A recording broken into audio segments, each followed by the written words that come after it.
देखिए, बिहार ने भारतीय जनता पार्टी को सत्ता से बेदखल किया है। अब बिहार ने जो संदेश दिया उसको देश ने सुना है। अब बिहार ने ये बताने का काम किया है कि अगर विपक्षी दल एक हो जाए तो भारतीय जनता पार्टी को सत्ता से दूर किया जा सकता है।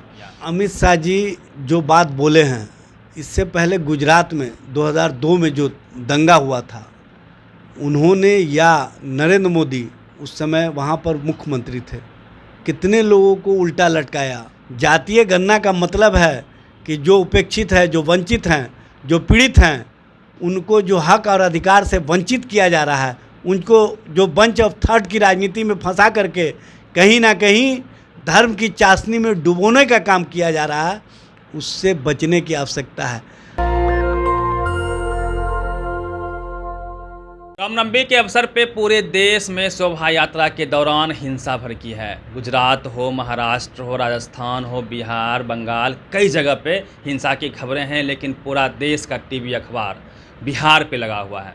बिहार सरकार में महागठबंधन की सरकार है, बहुजनों की सरकार है। लगातार टीवी अखबार बिहार को जलने जैसा माहौल बना रहा है। क्या सच्चाई है, इसी मसले पे बातचीत करने के लिए आरजेडी के प्रवक्ता एजाज अहमद हमारे साथ होंगे। सर, आपका स्वागत है सबसे पहले नेशनल दस्तक में। धन्यवाद। क्या आप लोग बिहार को जला दे रहे हैं, ऐसा टीवी अखबार बता रहा है? देखिए, बिहार ने भारतीय जनता पार्टी को सत्ता से बेदखल किया है। अब बिहार ने जो संदेश दिया उसको देश ने सुना है। अब बिहार ने ये बताने का काम किया है कि अगर विपक्षी दल एक हो जाए तो भारतीय जनता पार्टी को सत्ता से दूर किया जा सकता है। इसी कारण से बेचैनी है, और बेचैनी और घबराहट और बौखलाहट का परिणाम है इस तरह की भाषा का इस्तेमाल करना। और कहीं ना कहीं 2024 का रिहर्सल है पूरे देश भर में। आप देखे होंगे इस बार जिस तरह का माहौल क्रिएट किया गया, चाहे बड़ोदरा गुजरात में हो, चाहे महाराष्ट्र औरंगाबाद संभाजी राव नगर में हो, या पश्चिम बंगाल के हावड़ा और अन्य जगह पर हो, बिहार में भी इस तरह का प्रयोग किया गया। लेकिन उनको पता नहीं है कि यहाँ पर उन्माद और उन्मादियों को पताल से भी खोज करके उनको अंतिम मुकाम तक पहुँचाने का काम किया जाता है। इसलिए चाहकर भी जो उन्मादी तत्व चाहते थे कि माहौल ख़राब करके हम राजनीतिक रोटी सेक लें, उनका मंशा कामयाब नहीं हो पाया।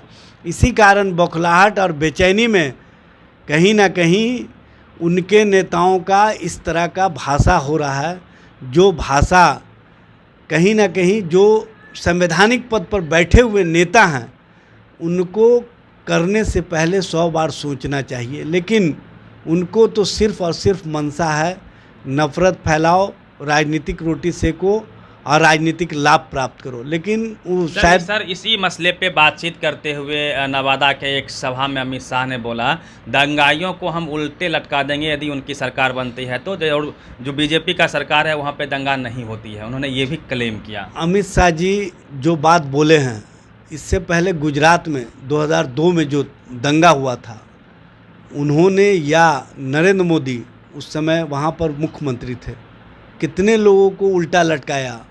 उल्टे हुआ ये कि जो दंगा में लिप्त थे, जो दंगाई थे, जो इनके मंत्री थे, जिनको कोर्ट ने भी कन्विक्ट किया था, बाद में उच्च न्यायालय में ले जा कर के मामले को इन लोगों ने रफा दफा करवाने का काम किया, उनको बचाने का काम किया।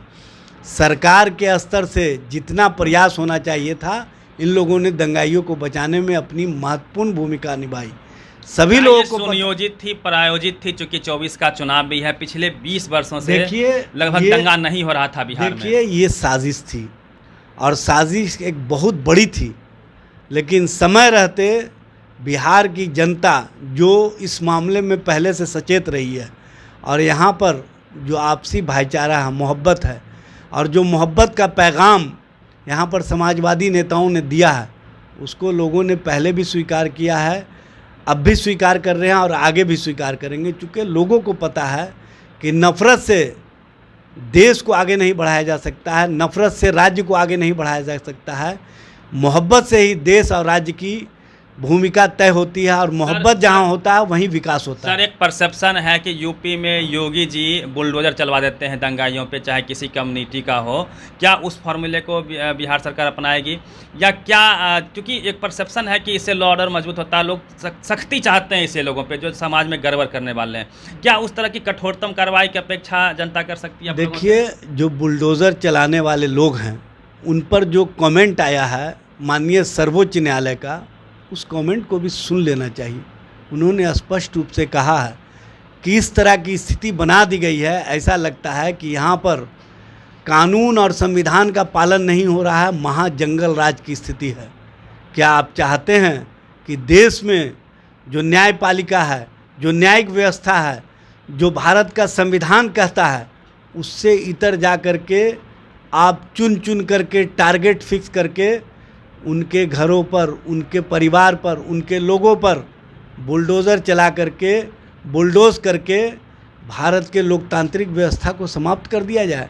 अगर आप ऐसी व्यवस्था चाहते हैं तो ऐसी व्यवस्था के लिए माननीय सर्वोच्च न्यायालय में जाना चाहिए। जो बुलडोज़र चलाने वाले लोग हैं उनको कहना चाहिए कि हम न्यायपालिका पर अब विश्वास नहीं करते हैं, न्यायिक व्यवस्था पर विश्वास नहीं करते हैं, बुलडोज़र पर ही विश्वास करते हैं। जब बुलडोज़र दूसरे के घर चलता है तो खुशियां महसूस करते हैं, जब वही बुलडोज़र उनके परिवार और उनके घर तक आ जाता है सर, तो रास्ता वो क्या है? संविधान की दुहाई देने लगते हैं। लोग गड़बड़ करने वाले हैं, उनको कैसे मैसेज जाएगा कठोरतम कार्रवाई का? रास्ता है कानून और न्यायपालिका पर विश्वास रखते हुए और जो भारत का संवैधानिक व्यवस्था उस पर विश्वास रखते हुए भाईचारा बनाए रखें और एक दूसरे के धर्मों के प्रति जो आदर भाव का पौराणिक परंपरा रहा है उसका निर्वहन करें। जब पूर्व के हमारे पूर्वज देश में रामनवमी का जुलूस निकाला करते थे तो किसी धर्म विशेष के घरों के सामने, उनके इबादतगाह के सामने जा कर के प्रवोक नहीं करते थे। वो उस रास्ते से जाते ज़रूर थे। उस रास्ते में जो दूसरे धर्म के लोग होते थे उनको पानी पिलाते थे, उनका आदर सत्कार करते थे, उनको मिठाइयाँ खिलाते थे। कहीं कहीं सर ये देखने को मिलता है। भाई मिलता है, लेकिन मोहब्बत सिर्फ ऊपर से नहीं होता है, मोहब्बत से दिल से होता है। और जब इस तरह के अतायती लोग इस तरह का कृत्य कर रहे हों तो उन लोगों को सामने आना चाहिए जो ऐसे कृत्यों को रोकने के प्रति अपने आप को झोंकना चाहते हैं। जब तक आप झोंकने की प्रवृत्ति मोहब्बत के लिए नहीं अपनाएंगे तब तक ऐसे कृत्य करने वाले लोग बढ़ते जाएंगे और ऐसे बढ़ने वाले कृत्य से न सिर्फ भारत का नुकसान होगा, भारत के संवैधानिक व्यवस्था का नुकसान होगा, बल्कि भारत की जो लोकतांत्रिक व्यवस्था है उसका भी नुकसान होगा। और जो लोग चाहते हैं कि देश में धर्म आधारित राजनीति करके, धर्म के नाम पर हम खुली छूट लेकर के देश के नौजवानों को पढ़ने से रोक दें, उनको रोज़गार से रोक दें, उनको इसी मामलों में लगा करके रखें। और जो हमारे वंचित वर्ग के लोग हैं, जो पिछड़ा वर्ग के लोग हैं, जो कमेरे वर्ग के लोग हैं, जो शोषित हैं, जो अति पिछड़ा वर्ग के लोग हैं, जो दलित समाज के लोग हैं, उनके बच्चे पढ़े लिखे नहीं। और जो नेता इस तरह का कृत्य करवाने में लगे हुए हैं उनके बच्चे हार्वर्ड और ऑक्सफोर्ड में पढ़ें और उनके बच्चे बेहतर ढंग से अपने आप को प्रस्तुत करें और आपको जिस तरह से वो रखना चाहें उस तरह से रखें। इस नीति से लोगों को समझना होगा कि हम आपस में लड़ेंगे तो नुकसान हमारा भी होगा, उनका भी होगा, लेकिन फ़ायदा उनको होगा जो इस लड़ाने में अपनी महत्वपूर्ण भूमिका अदा करते हैं। सर, मैं इसी मुद्दे पे आ रहा हूँ। जिस प्रकार से युवाओं को धर्म की चाशनी में डुबाया जा रहा है, लगातार आप देखेंगे कि लोग उन्माद में जल्दी से हिस्सा ले लेते हैं। सर, मैं एक सवाल करूँगा, तंत्र बहुत मजबूत है, सोशल जस्टिस को युवा नहीं समझ पा रहे हैं, उनके बीच में जन जागरण करके जैसे बुद्ध भागवत होता है या फिर आपने भीम चौपाल चलाया। लोगों को सोशल अवेयरनेस नहीं है। जो पढ़े लिखे लोग हैं वो पीएचडी करने के बाद सोशल जस्टिस को समझते हैं और धर्म के चाशनी से निकल पाते हैं। उसी प्रकार जो लोग पढ़े लिखे नहीं हैं उनके बीच में गौतम बुद्ध के विचार को, फूले पेरियार अम्बेडकर के विचारधारा को ले जाने का पुख्ता व्यवस्था आप लोग कीजिएगा, तब तो सामंजस्यता या फिर जो संप्रदाय जो भी सद्भाव है वो बन पाएगा। देखिए, हमारे नेता लालू प्रसाद जी ने जो दलित समाज को जागृत करने के लिए, पढ़ने लिखने के लिए जो प्रेरित किया, उन्होंने कहा कि सुअर चराने वाले, गाय चराने वाले, बकरी चराने वाले, बत्तख मुर्गी पालने वाले पढ़ना लिखना सीखो। इसी के लिए कहे थे कि जब वो पढ़ लिख लेगा तो अपने आप में भी वो जागृत होगा और दूसरे लोगों को भी जागृत करने का काम करेगा।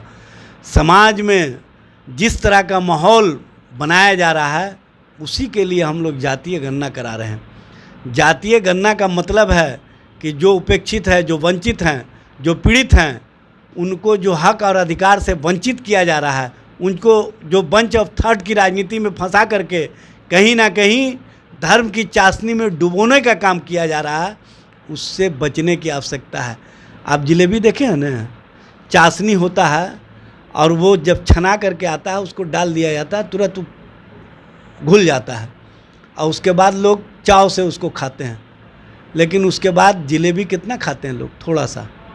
उसके बाद आदमी का मन भर जाता है। तो ये चाशनी जो धर्म का दिया गया है जलेबी के समान है। इस जलेबी को उतना ही देर तक लोग चूसने का काम करते हैं, मिठास को महसूस करते हैं, जितना देर तक वो पचा सकते हैं।